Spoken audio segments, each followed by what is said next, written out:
Hi, it's Chris here at Peachy TT120, and welcome to Let's Talk TT. Now, it's a bit of a Scottish takeover today, so first of all, let's say hello to my usual co-host, Mac. Do you want to say hello? Hi everyone, it's good to be back. It's been a while since we've done one of these, so we're looking forward to today. We've outnumbered Chris finally. Yes, but in a pleasant way. And I want to introduce to a lot of you out there who may not have heard of this gentleman, but his name is David. It's David Watson, isn't it? I don't call him David Watts then. See how professional we are. So David Watson. David, would you like to say hello? Hi there, folks. Hi. Thanks for having me on. This is quite something. I'm glad to be here. So thanks very much.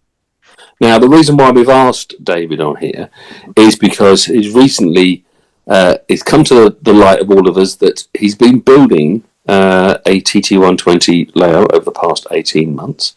Now, lots of people have been building layouts over the past 18 months.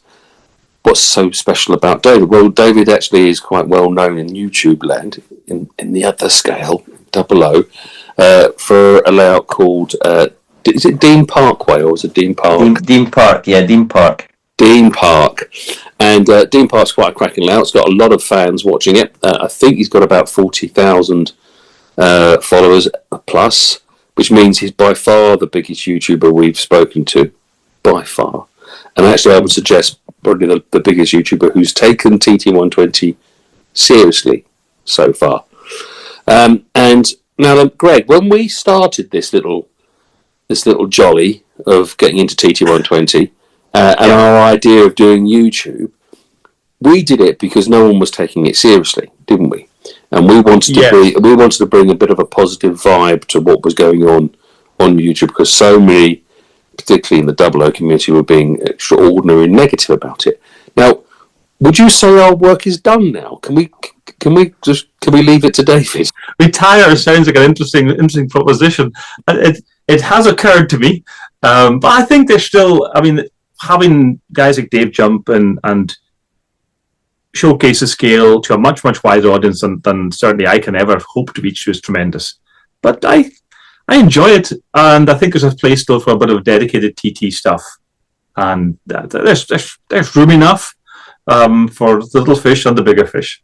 Excellent. So that leads us then. So all right. So we're not hanging our coats up just yet. Not hanging up our boots just yet. Right. So David, 18 months ago, what was it that made you decide maybe this is something you should do? Well, obviously I've been working on the Dean Park 00 for 12 years now, and the whole kind of ethos of me getting onto YouTube was just basically to catalogue what I was doing. I didn't think anyone would really be interested, but I kind of caught YouTube at the kind of earlier time than a lot of channels. When I started, it was only really, the Everard Junction and the Glebe Roads that were kind of showcasing model railways in a big way online. So I just did it to document my progress, and obviously through the years people have joined me and enjoyed watching the build. And whilst that's still my kind of main thrust and focus, because it's not finished yet, I did take a little look at TT back in 2023 when I saw some samples of the Hornby HST and Mark III's running at a show. And I spoke to one of the chaps on the Hornby stand about it, and he explained how it was the first true scale and miniature shrink down. And I was impressed by how it ran on the track, even though it was just the kind of Hornby little oval for the showgoers to have a look at. And that year I was helping out, I think it was at Glasgow, I was helping out Chris at West Hill on the stand. He's done a lot for me, so every year I kind of volunteer my services to hinder him on his stand for a couple of days at Glasgow. By the way, he did say hello to porridge for me. That's what he said yesterday. I've no idea what that means, but there you go. No, well, carry on. So I was chatting to him and the other Chris Hunt. I said, could do my ambition is eventually to do a little exhibition layout. And we're talking Engage. I thought I'll do a little miniature Dean Park station in Engage, 6 foot long, chuck it in the back of the car type thing. And the original plan was to kind of run that on the West Hill stand in 2024-25 at Glasgow, and give them it to take round exhibitions. And then when I went through in 2024 to help out, I was there, and he kind of came, here, I've got something for you. And he handed me a bag, and in it was the Flying Scotsman train set, a couple of bits, literally a couple of bits of track, Pico turnouts, and one TTA wagon. And he said, right, you've been moaning about this exhibition layout for ages, there's something, go and do it. And I went, oh, not now, Chris, kind of not now. But I opened the box, and I thought, well, this is something special. So it kind of snowballed from there. So the kind of early seeds of the TT idea were kind of sown a year earlier, although I have to say, when it was released by Simon on the Hornby announcements, I wasn't one of the ones who automatically went, oh, write that off, it's just a fad, it's just, another scale for the sake of it.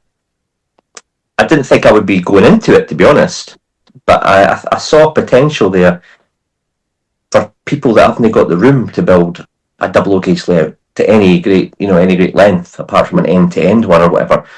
So that's kind of how the TT idea was kind of sewn in my head, kind of thing. And then 2024, it all kind of took off. Brilliant. We've watched. You've now got 3 episodes that have been launched. Your your announcement episode, your first build, and your second, and then last night's one. Not last night. Last night when we were recording. Sorry, I keep forgetting that we're not live. Just as well, we're not live. Well, of course. What I actually, what I found really quite good about it, and what I think people will find good about it, is you do seem to have a very casual and calm way of, and maybe this is because you've been doing it for 12 years now, of explaining the basics in a really quite clear and simple way without sounding patronising. And I take my hat off to you for that, because I can't do it. I cannot tell people how to drill a hole in a piece of wood and stick it together and put a screw in without sounding like I'm being really dismissive and rude. And you do it, and that's not my intention. But when I look back on anything that I've done like that, I feel like I'm getting it wrong, and maybe I should try harder. But what I have noticed in like I said in those last 2 videos. It's really quite there's not lots of waffle that I give. There's some nice, simple, clear, concise, even with your Scottish accent, and I think it works. Would you agree, Greg? Yeah, I definitely would. I think that the stuff you've done, obviously in Double O for long enough, and I've picked up bits and bats of it. I haven't always watched it right through. But even there was a clarity in what you were doing that came across well. And I think at the end of the day, TT or Double O, to be quite honest, the skills are largely transferable. And that's why, like in the last episode, you showed the point for a Double O, and you showed the point being done on the twist lock for the TT. And if you can do one, you can do the other. Yes, there's some things particular to each scale. But largely, if you can model, you can model. And I think that's evidently the case in what you're working on just now. You're starting TT, but you're not starting modelling. This is not you starting to start again. This is you coming in as an experienced modeler, and that comes across very well. And it takes someone, I think, who really knows what they're doing. I think that gives someone the confidence to make it put across simply. I always felt when someone, see these jugglers who have one ball too many, and it begins to lose control, and that all begins to collapse. That's the way I feel very often when I'm trying to do these things. I'm not entirely in control of the project, but I think your own stuff has come across very well for that reason, Dave. Well, when I obviously got the train set at Glasgow, I thought, I'm going to do a series build on this. So I know Andy Hudson, who works for Pico. He's one of the reps now. I've known Andy for many years before he became involved with Pico through his work in the Warley Club. and he just happened to come round the stand when I was helping out at the West Hill stand, and I told him, what I'd got, what had been thrust upon me. He says, "I'll go and speak to Steve Hayes." I says, "Okay." And he says, "Come back, he wants to speak to you." So I went to see him, and I explained, what I wanted the video series to do. And Pico said, "Look, we're quite keen to, help you out with some of the track work here. Just let me know what you're kind of thinking." And I said, "Look, I'm wanting to do a video series, and I want to do a step-by-step for somebody who's never done a model railway before, but I also want to make it useful for those people who have done a model railway before. And it's like you're saying, Chris, I don't want to teach them how to kind of like suck eggs, but I think the videos, the way I've done it, hopefully allows people to dip in." A mate of mine was watching the first one. He's a joiner, and he said, "I skipped the joinery bit, Dave. It was of no consequence to him." He said, "But I enjoyed the rest." And that's the kind of what I tend to like to do in my episodes. Yes, you might have found the bit about the rolling stock last night, or the locals, sorry, the main feature, but you might have come on specifically to know about Pico Twistlock. And then the next episode, I'll be doing like ballasting and how to connect dropper wires. So, there's always little snippets that people can dip back in later on to kind of look over again into what ballast did Dave used? What gauge of wire was he using there? So again, I'm not trying to kind of talk to people who already know what they're doing. I'm trying to talk to people who might not have the confidence to start and try it. And there's a lot of them. There is. When it comes to TT, you've got to take your hat off to Hornby for the success they've had in bringing new people to the hobby. It's somewhere arguably between 60 and 70% of people picking it up are new. Like we were saying in our little preamble before we started recording, there I am on a stand at Donington, and it's easy that we've got people coming up, strangely, quite a lot of couples coming up wanting to start a project together, and they go around and they talk to other traders, or they talk to people who are really into 00, and they get a vast amount of information, mainly because there's a vast amount of choice. They come over to me and they say, "Well, talk to me about TT and how do we start into it?" And I say, "Well, look, here's the HST set, HM7000 fitted. It's a really easy stepping stone, and you haven't wasted your money.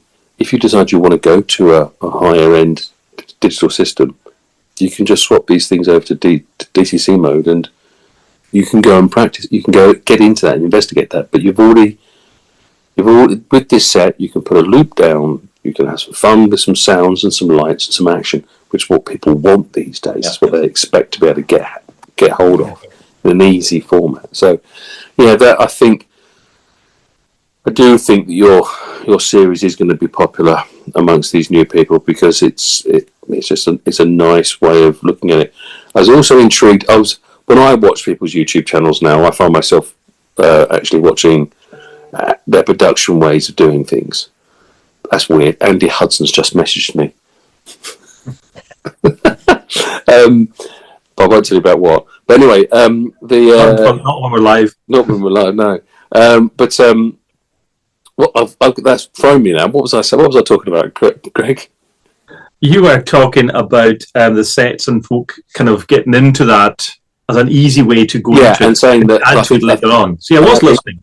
And I think they're really going to really appreciate it, because although when I watched the video, like David's video, I'm watching his production values, and I'm watching the fact like last night's one, you talked about a couple of the locos, but rather than it becoming a big long session about looking at reviewing the locos, you did a couple, and then you got back to some of the build content, and then you went back to look at the 08, and it kind of broke it up a little bit. I thought, I would have never thought to do that, however simple that might seem to be. I tend to find if I'm thinking this is going too long when I'm filming, and the amount of takes that I do tend to go for before I actually get one that makes sense, would surprise you. But I'm thinking to myself, I've probably done enough of that. Let's naturally take a break, and then come back to it later. And I thought, well, that was actually quite a good break, actually. I think I'll just, as you said, I'll split that up into two bits, because some people, through experience of doing my videos, I tend to find the reviews are the least popular. You know, I like a review. I like to go, as soon as I buy a magazine, for example, I'll go to the review section, because that's what interests me. Whereas some people will go to the layout section, or, you know, another kind of type of article. But I get that not everyone wants to sit and listen to an amateur modeler talk about a model. So I try and, if I'm doing reviews, I try and make them short and snappy, or break them up. It's always kind of bemused me as to how somebody could take like a 50-minute video describing a railroad class 47, for example. I could do that in 15 minutes. I could do it too. Yeah. But we're talking about obviously the production and the way I present it. I'm a teacher. That comes across. See, so that kind of comes into the fact that when I was learning or young teacher a few years ago now, don't talk for any more than 5 minutes, because kids get bored.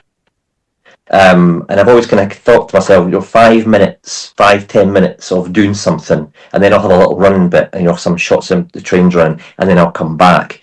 Is how I like to do it. Again, I couldn't see myself sitting in front of camera for half an hour, 40 minutes, just droning on about a topic that doesn't really require 30 minutes worth of footage. So my videos tend to be quite short and snappy, and that was what I deliberately did, or I'm doing with the TT ones. 20-30 minutes is more than enough. I work on the Coronation Street mantra. If it's over 30 minutes, it's, you know, you have to get a cup of tea or something. I just want it to be like an episode of EastEnders, Coronation Street, no more than 25-30 minutes. That's all people have got time for, and they can buy in and dip in and dip out depending on what they want to watch from the video. So that's kind of my ethos about the whole thing. Cool. Right, Greg, we should rattle some questions off, shouldn't we? What was one of the questions you were talking about earlier? Was it? Well, I was going to ask you what are the trade-offs you found? Because now you've obviously, we've only get to the episode 3 in the series, but you've done the layout, you know, largely. Sure, there's always stuff to finish off. It always is, but you know. So, what are the trade-offs you found between TT and 00? The biggest trade-off I've found, bearing in mind it's a 7-foot by 3.5-foot layout, and somebody in my comments, and by the way, the comments on the videos and on Facebook for this series have been amazing, really positive about TT, and me doing the kind of, you know, actually me stepping into that. Somebody asked me, why did you choose 7 by 3.5? Well, it's my smallest room in the house, and the whole ethos is tabletop, isn't it? So I wanted to deliberately go small, but not too small that it would be too small for an exhibition, if you like. 3.5 foot, I found when I did the loop, the reason I chose 3.5 foot deep, when I set out the train set from the Hornby, that was kind of like the width that it took up, with the radius 3 or whatever, radius 3 track, and also it fits in the wife's car. It did go to the Cooper layout in December and required a bit of hill rebuilding the next day because it scuffed off the pillar on the side of the car. But so that's kind of why I went down that route, and I think the 3.5 foot was, I would say, minimum to to get a roundy. Yeah. One of the biggest trade-offs is, and I'm not having a go at anyone particular, or dissing the scale, but at the moment the track work options out there are quite narrow with regard to turnouts. There's no Y points, there's no curved turnouts. I think there's actually a Y in Hornby, believe it. I think Hornby have a Y, is that right? But I think they are. It's now, they have recently. Is this a direct message to Andy Hudson? Oh, trust me, it's been levied to him before. The big trade-off we found when we were laying the depot, I got my mate of mine, Chris, to come up. He kind of helps out in the kind of shop that I frequent most weekends, Scooning Hobbies in Kirkcaldy, and I says, look, I'm working in 00 here in my head, and I just can't, she's right, we'll throw bits of track around. And we want the depot, a main line, and the rest kind of just fell in from that, depending on the space. We could have had a lot more track in the depot area if we'd had a curved point, a Y point.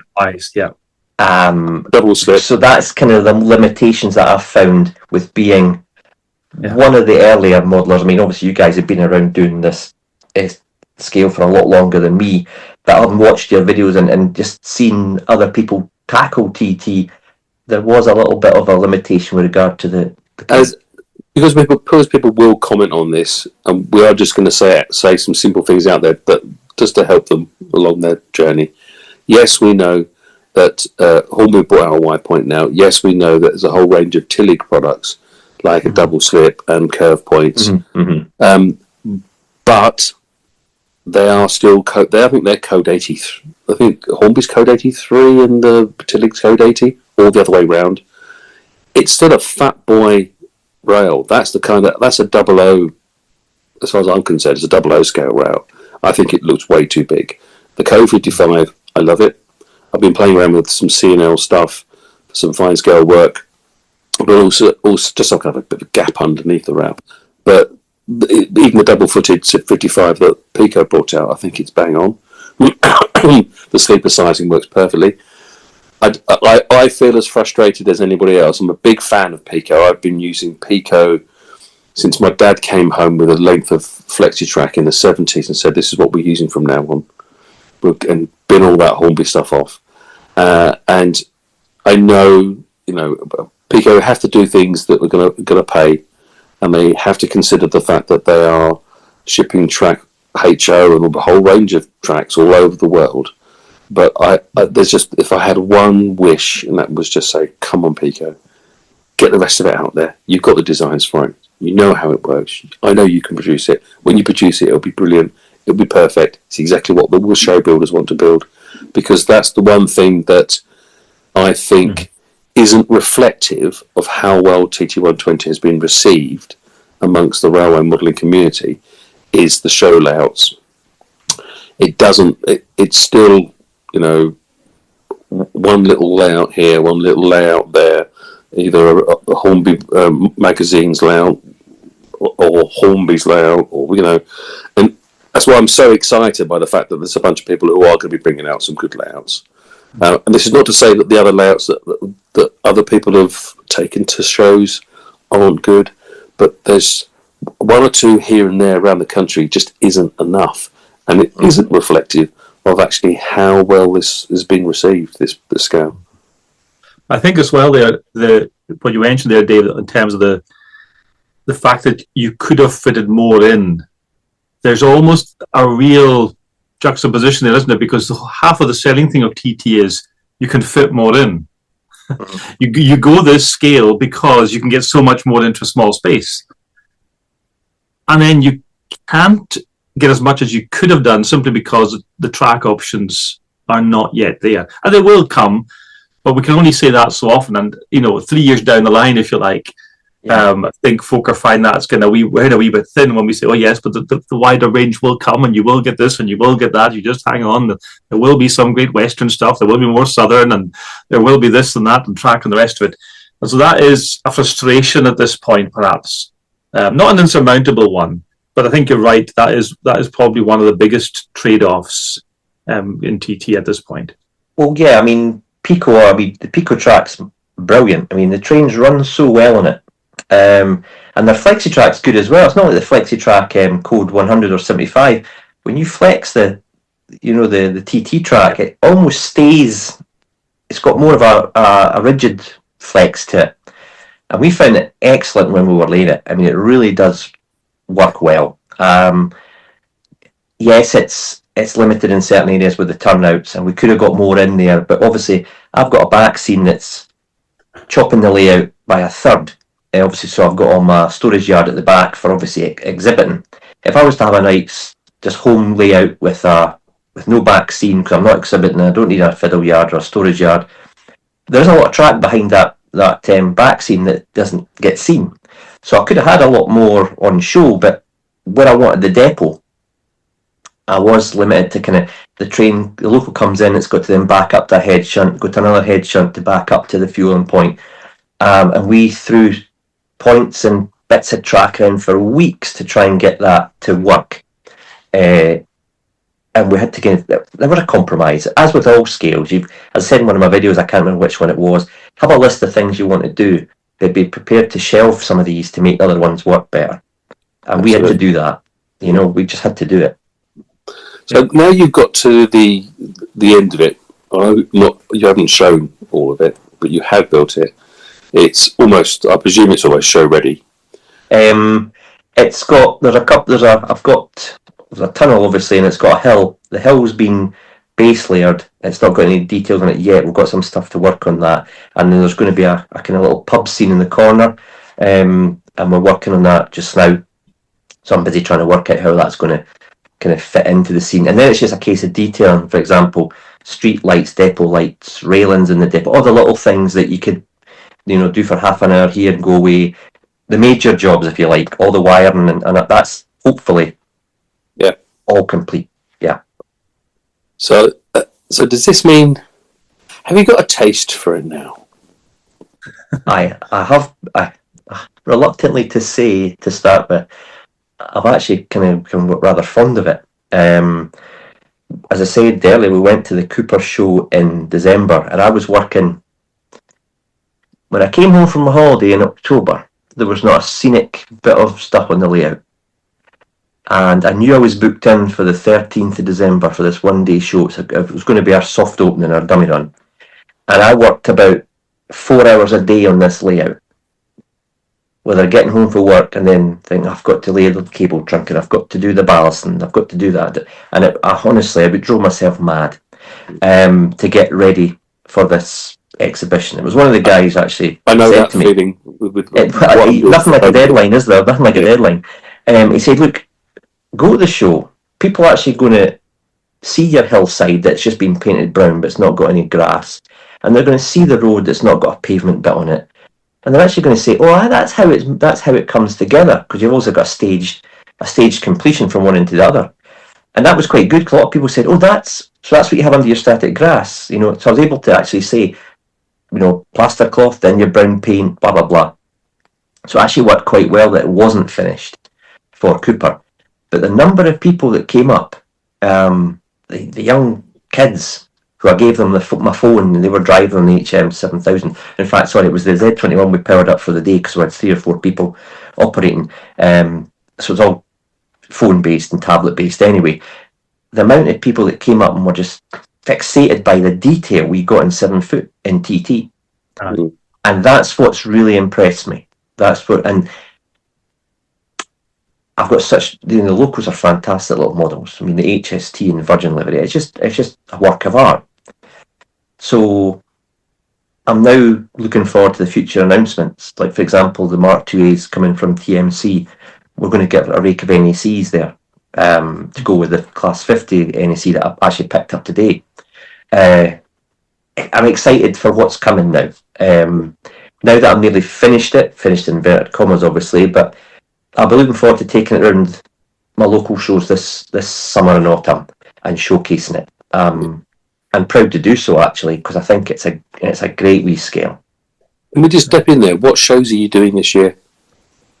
Well, the kind of idea to start with, because it was such a small layout, we thought, nobody's really want to go and see this at the big layout. You know, the big shows will not really be interested.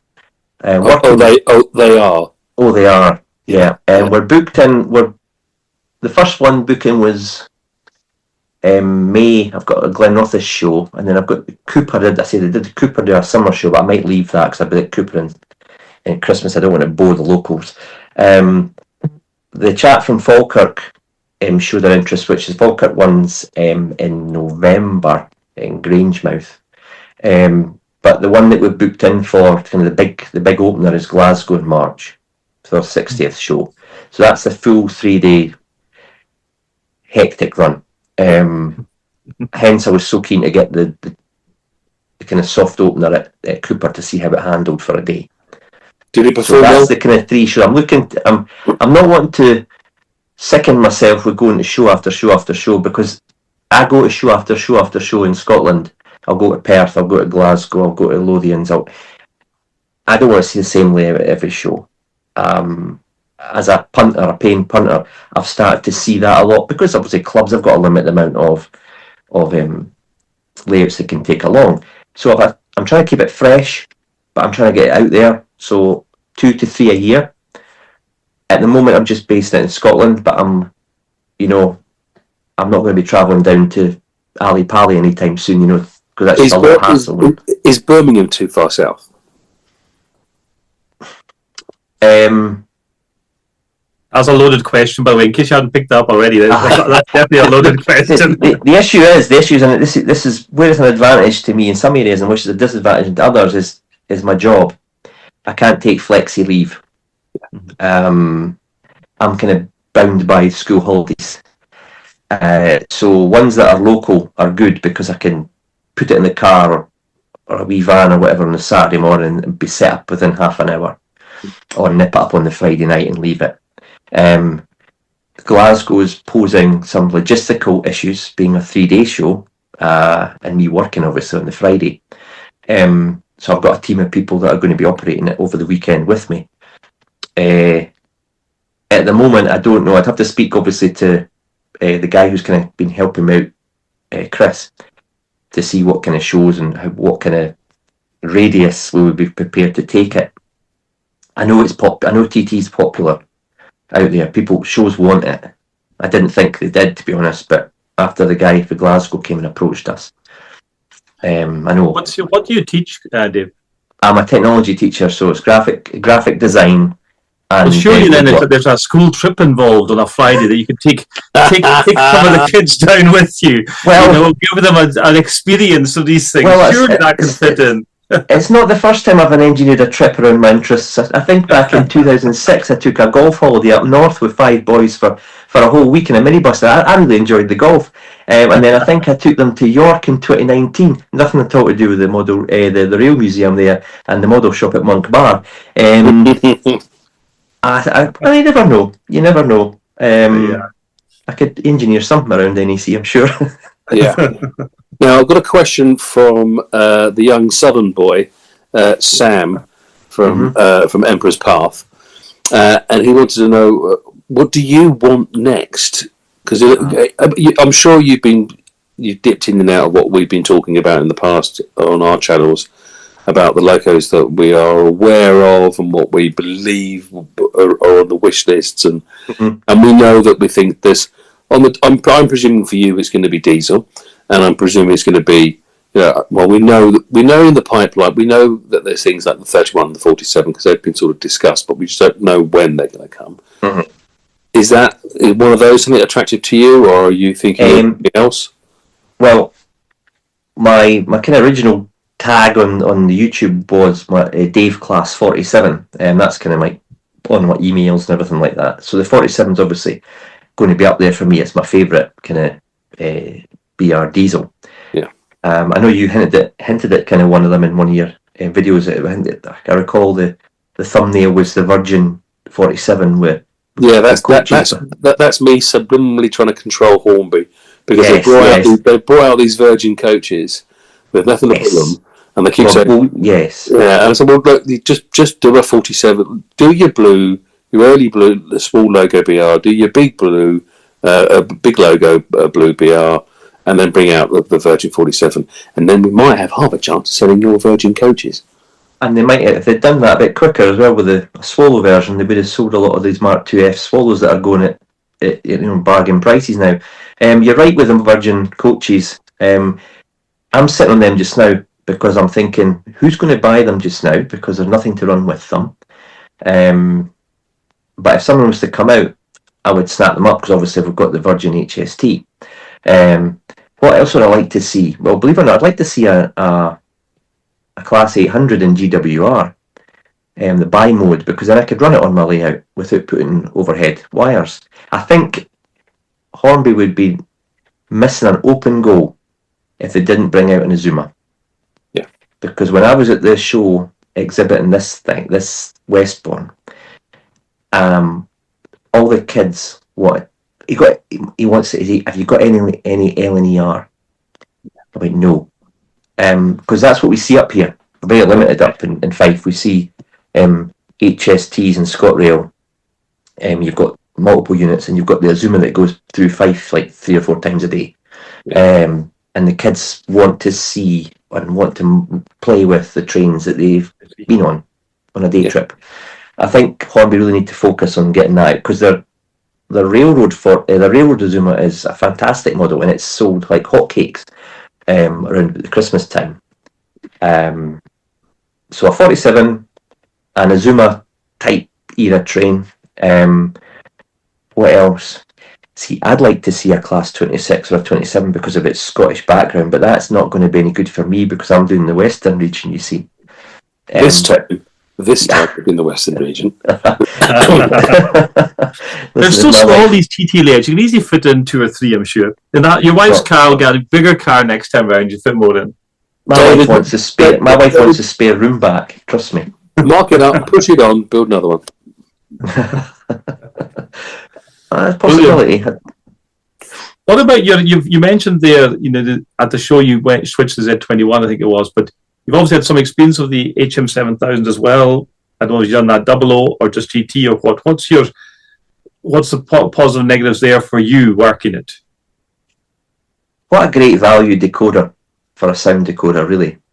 Was it RRP's just shy of £70? Well, for actually most now about 55 quid for an 18. Yeah.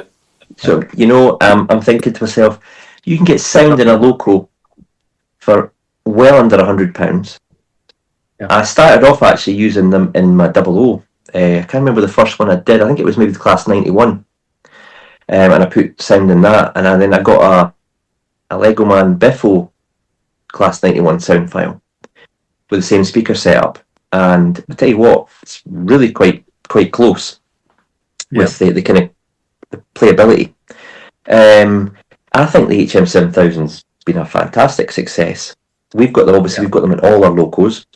We've put Stay Alives in all our locos. Most of them Hornby Stay Alive banks, but they don't fit into the Class 50.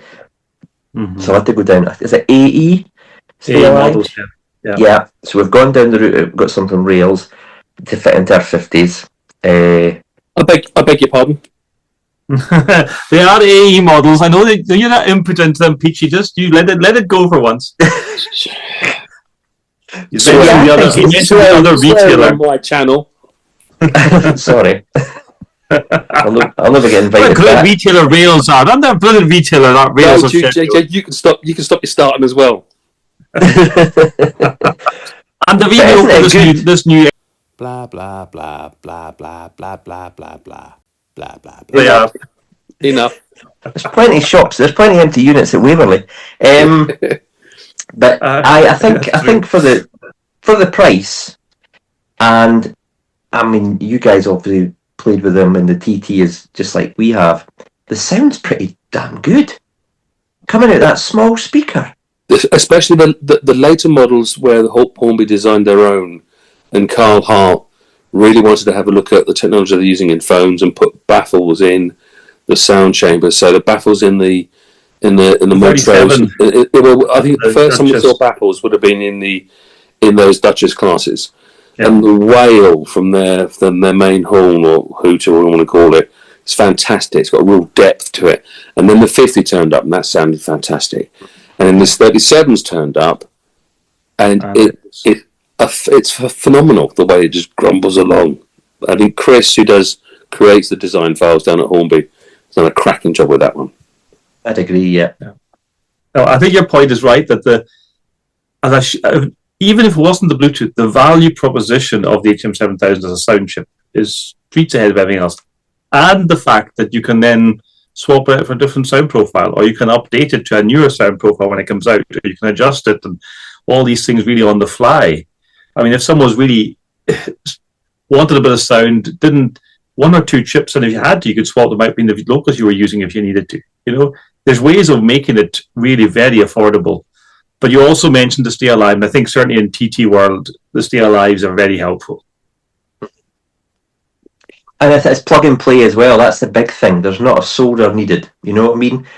You plug your decoder in to the PCB. You plug your speaker in, and you can plug your Stay Alive in. You kind of get them around the wrong way. It's so simple to use. I did have issues early doors with. We used to play around with them in the shop on a Saturday, and customers would bring it in. Could you fit that? And you'd be thinking, oh, it's not uploaded the sound properly, and we've done it the wrong way. But once you get the knack, it's straightforward. I did have an issue with the 37 that came, the EWS 37 that Chris bought, because we're trying to kind of share what we spend on our kind of rolling stock and locals. I tend to go for the passenger stuff, and he'll kind of fund the freight stuff. So he bought the 37 sound fitted EWS after I lost the vote about wanting the large logo one, and we had to reprogram it several times. I've actually had to get a mate of mine, Michael, to have a look at it, who's into the TT, and he was a bit of a wizard, and he spent about 2 or 3 hours trying to unlink it and then reset it and get the reset code. So we've got it working, but it wasn't as straightforward as it should have been. But I've only had a couple of issues with the sound and the actual programming. I have to say, in the main, I've been very impressed. I do worry that it's not worry. It's a gut feeling that a lot of the updates that we've had over the past sort of 4 or 5 months have been trying to fix issues with the 6-pin, and some of them feel like they've given bugs or they've made glitches for the stuff that was working perfectly fine. I did a whole show season last year with invariably 12 locomotives sitting on little Camelot, because I have 8 in the shed, 1 on the backdrop, 3 running. And they'll all be fine. They'll all be working perfectly. They're all sitting there ticking over, and really building a nice Bluetooth mesh flawlessly all year round. And then as soon as they started mucking about with the 6-pin, then I'm starting finding issues when it comes to uploading. Because obviously I do a lot of this for customers in the shop where I work at TMC. But I know there's another update coming. I'm hoping HM are working very hard on this. But it does seem a little bit sometimes like whack-a-mole. But I have to remember, this is still quite early days with this technology for them. So I'm not giving up on it yet. I did find at Donington, at Donington, I had Donington? Doncaster. Doncaster. You said Donington a few times. I was thinking in my head, I'm sure it's Doncaster. Oh, Doncaster. Where did Donington come from? But anyway, Doncaster, Donny, because I was showcasing the little adapter I'd created so that we could put HM7000 inside the Hellion Deltic and 122, so we could run them with the 00 sound files from a Hornby, which was great. The locos worked flawlessly, but I found myself not being able to create the general Bluetooth mesh the way that I normally would. They wouldn't have it.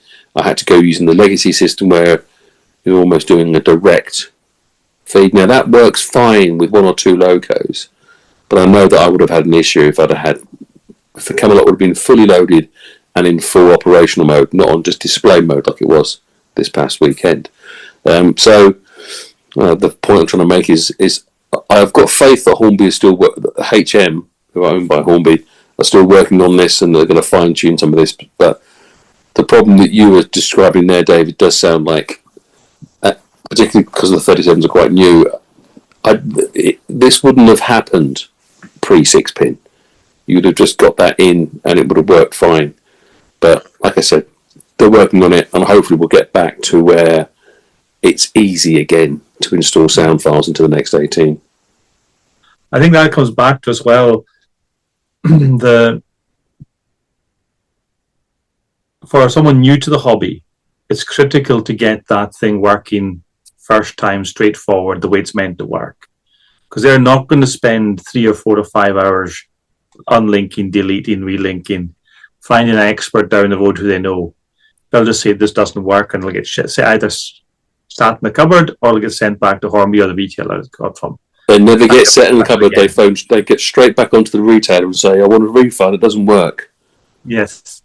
And that's fair enough from a customer's point of view who it's not their issue to try and problem solve it. But like you say, that we know even from the forum and other places that there is still bugs being squashed, they're still working on these things, and it is an improving system overall, although perhaps a little bit of a half step back just now. So that's been interesting, I think, to get an idea of your take on it, Dave. And there have been frustrations, yeah. There have been frustrations with regard to it, especially when it first came out. It was very new, and certain people, a lot of us in the hobby are of a certain age and older, really. So the demographic are maybe not as technically minded as, say, the 20-year-old younger, the iPad generation, to work around this. The case in point there, when we were at that exhibition, I got a young lad from another club to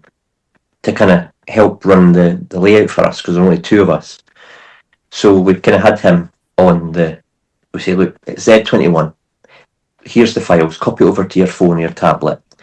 Well, within 5 minutes, Adam was running the layout with an iPad in one hand and a phone in the other, because he's 18.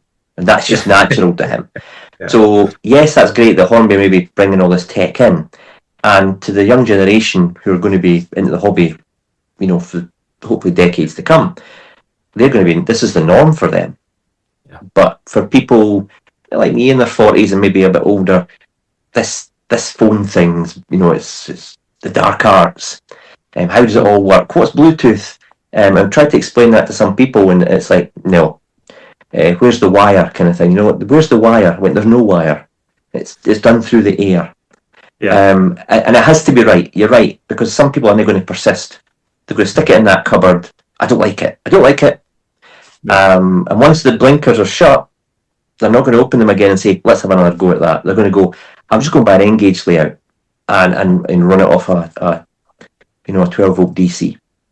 So I think some of the frustrations have come from sometimes Hornby feeling like they've kind of done a half-baked job and then stuck it out into the market. And as you mentioned with the 6-pin there, it has knock-on effects on the rest of the system.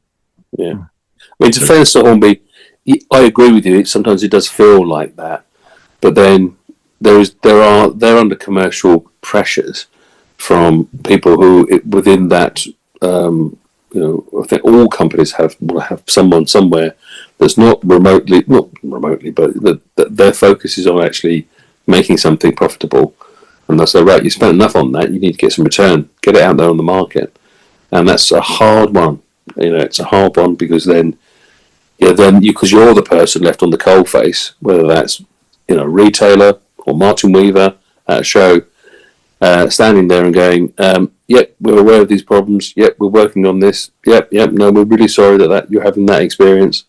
And repeating it time and time again with sincerity, and actually trying to hang on to that customer, because at the end of the day, although for the vast majority of people involved in this is a hobby, the people who supply us with the stuff that we want to play with, it's their living.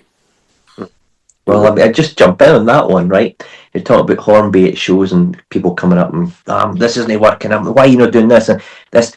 I think people have got a lot of a kind of shorter fuse when it comes to Hornby than they might have for some other companies, and they're almost with TT. I felt some people and some people online who've rubbished it. They were just looking for an excuse to shoot it down, and I felt the same was true for the HM. It's Hornby, and of course it's not going to work. It's Hornby, But when Hornby get it right, they're almost untouchable. But people are more prone to having a swipe, because it's almost like an institution, isn't it? Hornby's like the Model Railways BBC. Red box bashing. Yeah. Rightly sometimes. Yeah. Sometimes I do make some bizarre decisions. I've got 5 shades of LNER red on my layout.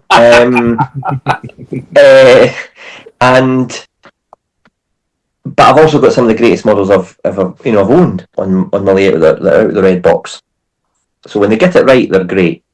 But they do sometimes trip themselves up, and every company's the same, but I think people are more likely to have a go at the one that they know and love, probably, which is Hornby. Yeah, I think if we look back before TT came out, if someone had said Hornby are going to do something that will substantially not only shake up the industry but bring in a lot of new modelers, if it had just been presented as that alone, I think everyone in the hobby would have been jumping up and down. Great. You can promise us you're going to do that.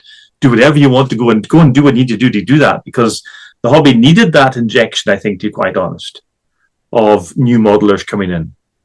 It was somewhat staid. And I think it's hard to imagine anything other than TT with a little bit of the HM7000 as well as a sort of, new shiny gadgety sort of thing, bringing people in to at least try the hobby.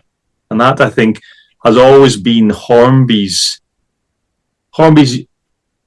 particular raison d'etre, I think, as a model maker, is to get people in. Yeah, and obviously, although they make money out of that, that's what they're doing. Yeah. And the idea of bringing a new scale, it has been a very good way of introducing an increase in new product sales, because we all know that the pre-owned sales is so strong these days in 00. The knock-on effect is there's a lot of supporting companies, whether that's people producing grass and trees and buildings and laser cut buildings and small one-man band gangs like Tom from Buggles Kelly. Those guys, they need the new people to come in to buy their products to put on their layouts, because not everyone's a freak like me who's thinking, even before I finish the layout, I'm thinking about my next one. There's a lot of people who put some boards up in their loft or in their shed or in their spare room, and they build that for 10, 12, 15, 20 years, and they have no real intention of ripping it out. So once they've laid their grass, they're not buying any more grass. Yeah, that's it. That's exactly right. I mean, obviously, my layout of the loft, it's not going anywhere. It's not finished, but I've got a few years left to kind of, when it's ever finished, obviously, but a few years left to kind of finish it. But with the TT, that was very much a condensed project for me. Yeah. But will I stop doing TT when it's finished? No, I won't. I'll add to it, or maybe extend it, or there's always something going to be. But you're right, these wee companies that are now springing up, MS Models on eBay, for example, I could not find a decent tunnel portal for love nor money. And it was them that I kind of came across. Yeah. Matt's a cracking lad, and he'll be watching this. And almost on a monthly basis, I ask him, can we stock his stuff? And but he's got he does it part time, so he's got a full time different job, different life. Yeah. And he goes, and he's not ready for it yet. And I go, come on, lad, jump in. The water's lovely. I put a few items on the layout, and obviously I spoke to him, and I said, look, I'm building the layout. He goes, this is sounding really quite arrogant, but I know who you are, kind of thing. What do you kind of need? I said, look, the tunnel's is great, but what about, he's got slate cottages. I'd quite like to see brick cottages, and because a lot of the items he's got are great, but they want to fit into my kind of era. But again, as he says, I'm a one-man kind of show here, and rusty rails as well. I couldn't get a girder for the girder bridge. I mean, this is another frustration of mine. It's just the little bits of infrastructure that aren't really available. So he actually did me a kind of custom girder length 3D print. And I said, look, this should be on the market, because it's every layout's got a tunnel or a bridge. And at the moment, there's not really anything out there. And that was the part of the frustration of what took so long to build the layout, was is these little companies, they've got limited capacity because they're one-man bands, and that they can't just produce a new model every week.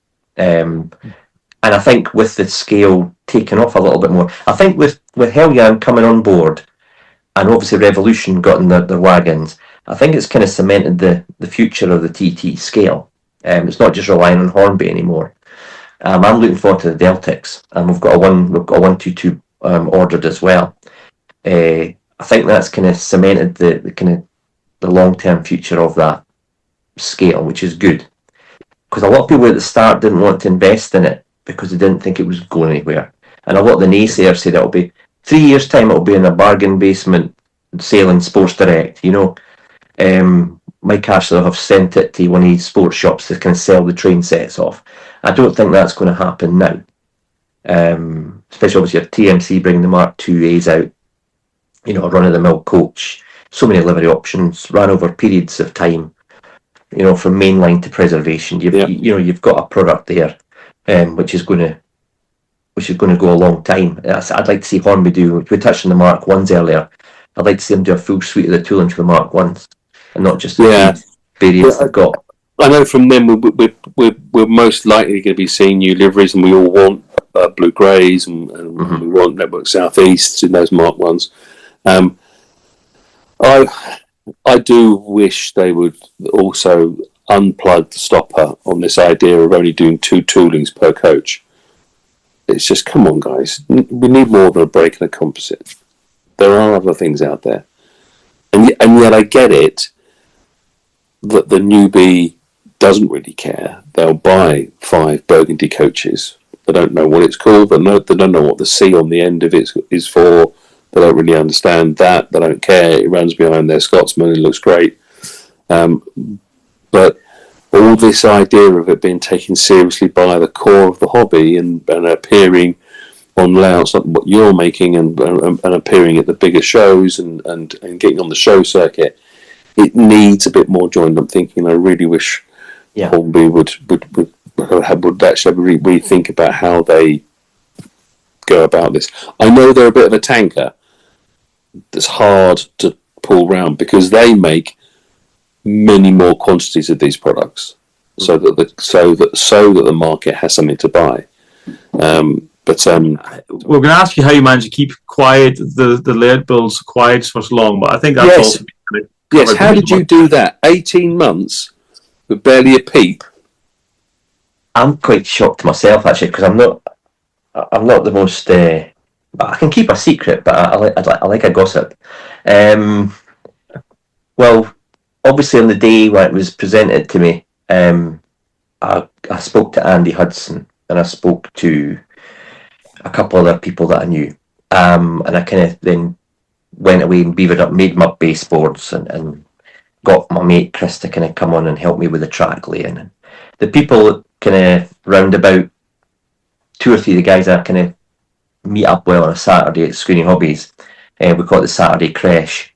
They kind of knew I was doing it, but I don't know how I managed to keep it secret because I was so busy building it and filming it as I went, and trying to get on with my 001 as well.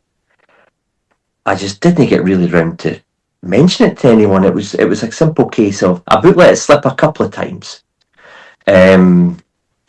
about TT, and I mentioned in one of my videos about I was doing a twist lock introduction in my 00 gauge layout video about a year, 12 months, 15 months ago, and I did mention it. I did mention TT when I did the point. I did a wee bit of a feature. Part of the footage actually appeared in last night's video, but nobody really picked up on it. And I kept mentioning this other project. But I think it was easy to deflect because about 2 years ago I stood in the back garden with some O gauge track in my hand, teasing that I was doing another. So I think everyone thought. Well, I know a lot of folk thought I was doing an O gauge layout.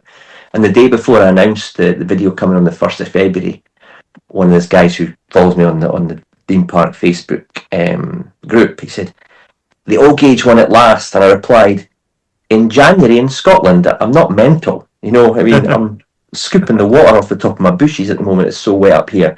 I don't know how I managed to keep it silent. Actually, I was quite impressed with myself, and it worked quite well. I have to say that it was introduced because even up until the day before the video, I put the wee kind of sneaky trailer out, and I'd kind of coached it as a new era, and everyone thought I was getting rid of my old. Some people thought I was getting rid of Dean Park. Some people thought I was moving across to another era of modelling because I showcased some Virgin Mark IIFs from Bachmann on my layout. So folk thought, oh, he's moving away from BR, and some folk were emailing and said, "You can't leave the 80s, Dave." So I had them all kind of puzzled about that, but I was quite chuffed that I managed to keep it silent, and I think it worked well because the views of the first video, which is always going to be good because it was kind of this kind of what's happening kind of secretive nature of it, but I was really impressed by the kind of feedback that I got, and I think if I hadn't kept it secret and just drip fed the build of the layout as I went, it wouldn't have got the interest because I think with me showing the finished layout in the second or third clip of the layout, which is what my intention. I told the guy at Pico, I says to Steve, I'm not going to release the videos until I'm at a stage I'm almost finished, so I can then say, this is what you can make. Join me for the next, X episodes to kind of start this journey. What you can do with TT. So yeah, I managed to keep it a secret. Quite impressed, quite pleased with myself with that. But I think the feedback so far for the scale and for, you know, the folks seem to enjoy the videos. Yeah. It's not going to get as big a following as 00 at the moment, but the videos will be there for years to come, hopefully, for people dipping into it and thinking, oh, that TT series, it might be. Obviously yourself, Peachy, you've got a lot of videos out with the technical side of things as well that I've not got a clue about, like decoders and all that kind of stuff. So there's a growing bank of material for people to go and have a look at, which is what we're here for, isn't it?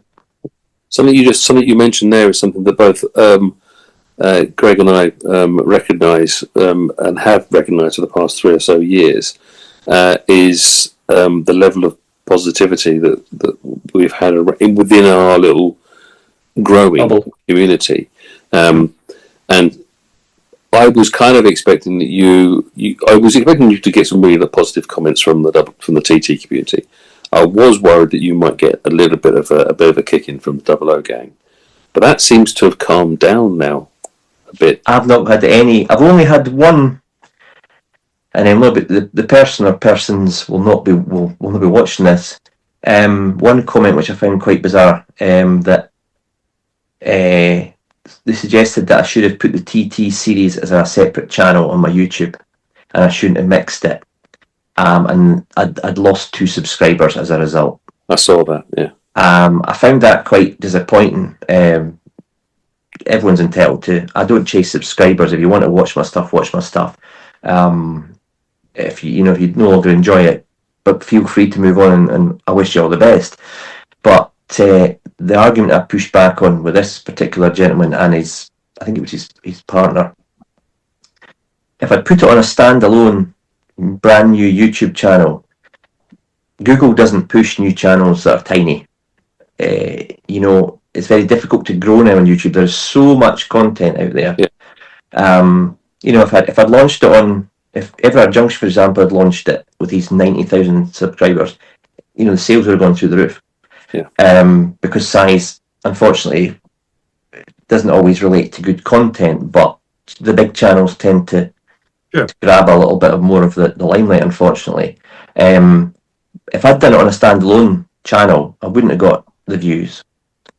It would have been just missed. So I thought, I'll use my channel that I've obviously built up a 00 gauge, predominantly diesel-based fan base. I mean, I don't get many. Most of my viewers are kind of the era that I'm modelling, which is natural. If you're a steam modeller, you'll go over steam layouts. That's fine. That's what you do. But I thought, you know what? Hornby brought out so many good diesels of the same era that I'm interested in. Why not put it on my channel? And it gives people an alternative. I've only had to say that negative comment. The rest have been overwhelmingly positive towards the format and to actually the actual models themselves. Yeah. I showcased the HST in that last night with the 50 and the 08, and I deliberately put some of the locos, and I'll do this with the rolling stock next week as well in the next video, beside their 00 gauge cousin. Yeah. And as somebody pointed out quite rightfully today, it's nearer N gauge than it is 00, isn't it? Well, if you look at the actual numbers on the scale, and of course it is, but you look at the detail on both of the HSTs, they're both fantastic models in their own right. But the interesting thing, you're right, but the interesting thing is and people commented on this when we were at Doncaster, when we put all our deluxe weathered shinies up in our glass cabinets at TMC, there's obviously a huge bank of 00. And then at one end we've got a bunch of TT, and we have a whole bunch of N gauge. And when you put the N gauge stuff with TT, there is a marked difference. You really can see that it is a bigger model, and you really can see the detail. And all of a sudden, that kind of comment, which I know you weren't making it as a negative comment, but I do often get people thrown at me saying, well, what's the point? It's almost like N gauge. Okay, well, you go stick a 66 side by side with an N gauge 66, or a 37 beside an N gauge 37, and you will see there is a marked difference in the detail level. It may only be a couple of inches longer rather than 10 inches longer, but the detail is right up there. As you quite rightly pointed I out agree. in the video last night.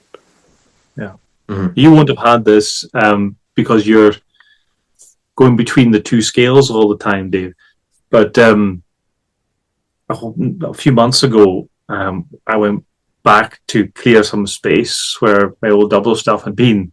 And just the size of the coach almost felt comical in my hand. It was just enormous, and it is.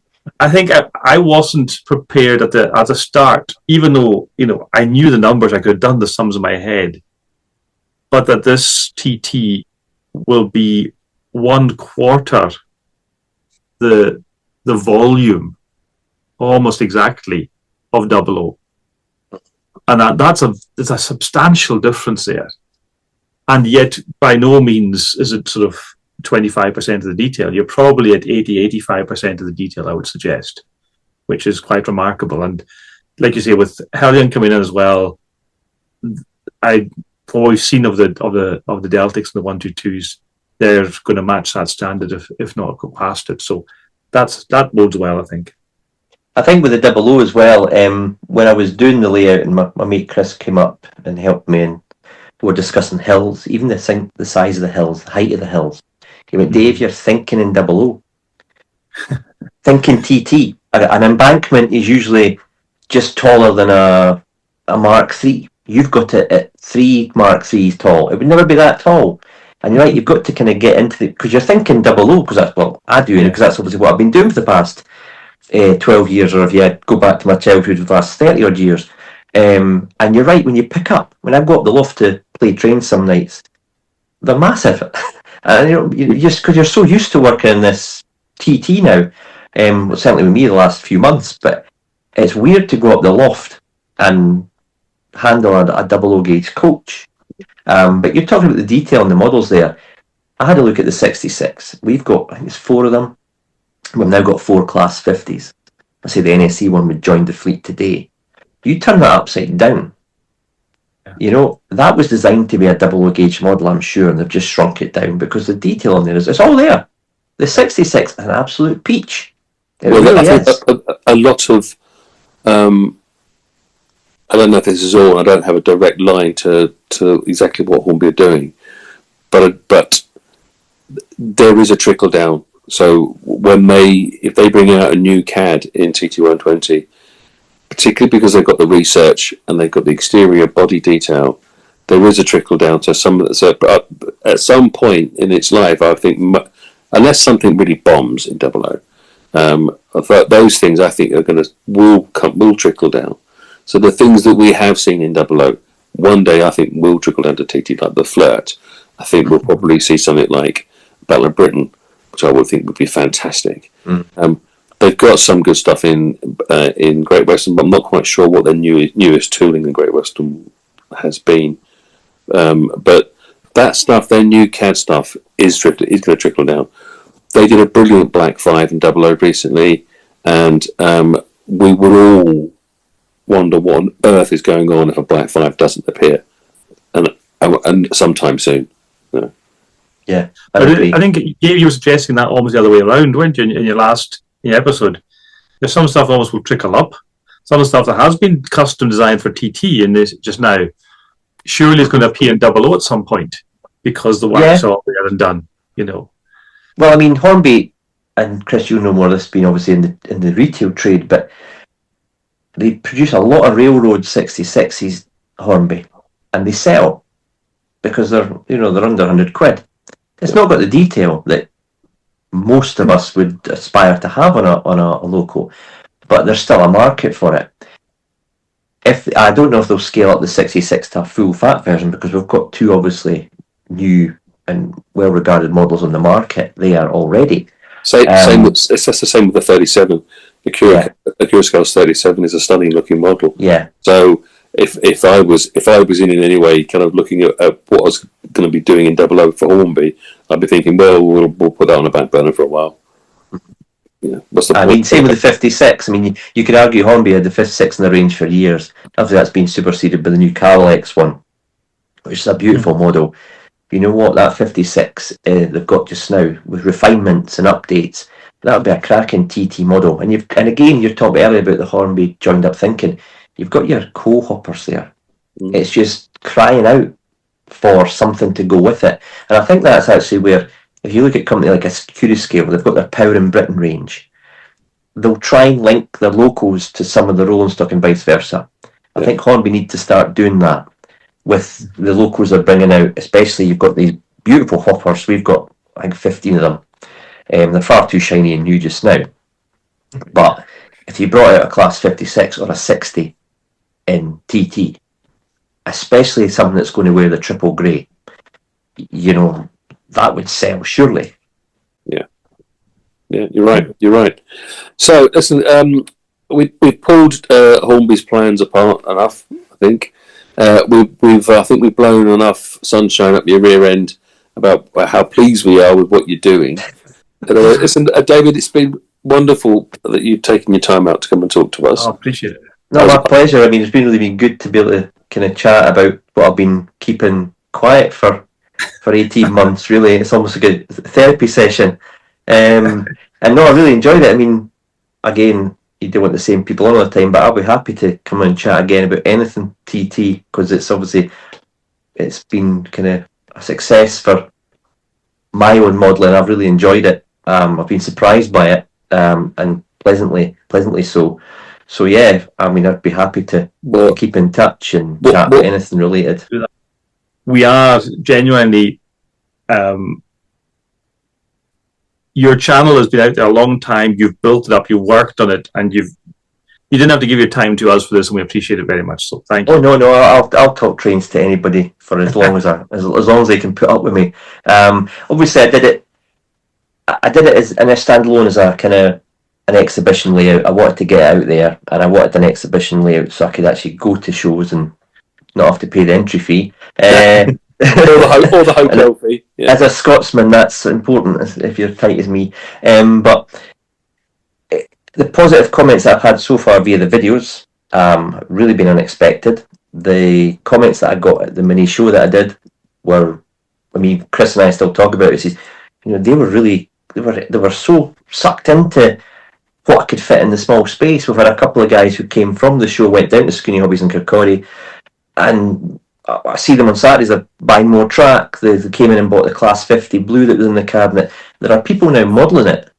I think it needed somebody to see it for themselves, not see it on YouTube or see it on a magazine. They needed to see it for themselves and think, oh right, this is what I can get in a space this size. Every time someone comes and sees my little Camelot, which is 4 foot by 3 foot, it doesn't matter how many times I say that, they've seen it on social media, they come and see it at a show and they go, oh my gosh, it's tiny. Mm-hmm. You've got 3 lanes running. You've got a working goods lane, 2 outer loops. Yeah. You've got a dock. You've got a coal drop. You've got a goods yard. You've got a little back scene fiddle yard. What? But it's in 4 foot by 3 foot, and you go, yeah, that's the beauty of it. Yeah. Greg, any last thing to say, or just want to say goodbye? No, thank you very much, everyone, for watching, and hopefully you've found it as enjoyable as we have to catch up with Dave and find out what's going on in his world and his new layout. And David, so say goodbye. Thanks very much for having me, guys. Hope you enjoyed listening to me talk about Westbourne. Obviously, the series continues on my Dean Park Model Railway channel. As always, if you've watched the videos and any comments or feedback or any advice you want, please pop those in the comment section below. I do try to answer all the comments if I can come up with an answer or actually know the answer. But yeah, just thanks again, guys, for having me on, and long may this kind of TT growth continue. And David, where can we find you on Facebook and Instagram? My Dean Park Model Railway Instagram, and I've got my Dean Park Model Railway closed Facebook group. I've also got a Dean Park Station Facebook group. But yeah, if you just search for them, and you can join the group, and obviously I'm on other Facebook groups as well that I post on. But yeah. Excellent. Thank you so much for your time. I really do think that our viewers are going to enjoy this introduction to you. Hopefully they're going to go along now and check out what you've been up to. It's inspiring stuff. And again, yeah, thank you very much. Thank you. So goodbye from them and a goodbye from me. Cheery bye. And that's all there is to tell. I'll be on my way now, sir. I've got urgent business in the south. I have to meet a man at Marlborough Junction.